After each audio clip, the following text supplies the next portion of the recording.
1800s, the U.S. was starting to expand west with the westward expansion. The Civil War was going on, and the Emancipation Proclamation has been signed by Abraham Lincoln, freeing all African American slaves. The railroad has been born and is being used constantly to move people and their goods to colonize the West. Puritan New England has different churches and beliefs, but all this is going on, God is showing supreme blessing. P.T. Barnum was born July 5th, 1810, in Bethel, Connecticut. He was born to a poor family and was the fifth surviving child of 9. He was named after his grandfather, Phineas Taylor. His grandfather was the biggest trickster in town. When Barnum was 2, Grandfather Finn, as he was called, deeded the boy a piece of land called Ivy Island. Ivy Island was a swamp, but Grandfather Finn talked about it as though it was a beautiful piece of land. When Barnum visited it, he realized, when he was 10, he realized it was a swamp. All those years of Grandfather Finn talking about it as beautiful had been a trick. When he was 8, he found out he loved money. Every third Saturday of the month, he became $1 richer by selling gingerbread, cookies, molasses candy, and cherry rum to soldiers in the militia. His parents, Philo and Irena Barnum, taught Barnum farm work early. He had to be excused from school often to stay home on the farm, but he never liked farm work. He always liked math in school. But when his father saw this, he was sent off to work at the family's general store. Barnum's influences happened when he was young.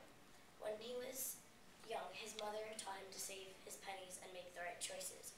Peddling when he was 8, he found he loved money. His grandfather was probably his biggest influence. His grandfather was a trickster. He taught Barnum how to trick people out of their money. He also went to a different church with different beliefs about entertainment than the rest of the family. Barnum followed his grandfather's ideas for entertainment, which made him change the ways of entertainment for the U.S. Barnum was a pioneer because he took risks and was a problem solver. He took risks by creating a sideshow of freaks that nobody had ever done before. He took risks by being bigger than any other circuses. This is why that's important, because nobody else had other 3 rings of performances going on at the same time. And that's why I chose my map, because this is his circus route, and it went mainly from New York to Illinois to Texas and back to New York. He was a problem solver because when he was a lazy clerk in his store, in his general store, he realized people liked to shop early, but in order to get a full-time sleep, he tied a string to his big toe. He also put a sign that said, "Pull on the string." When customers pulled on the string, he would leap out of bed to go help them cash out. Barnum started museums and exhibited odds and ends from all over the world. He also put a sign at the end of his museum that said, "To the egress." People thought it was a new, exciting exhibit of his museum.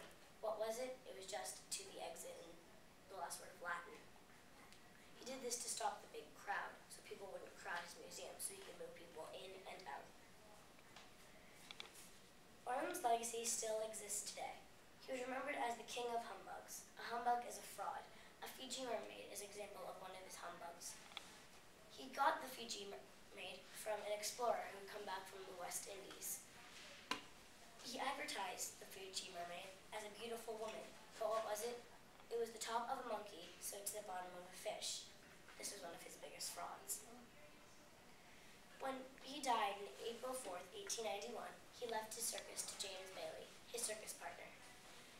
Bailey kept the circus going. The circus still exists today, but it's called a different name. Barnum is remembered as creating the greatest show on earth, but today it's called Ringling Brothers Barnum and Bailey.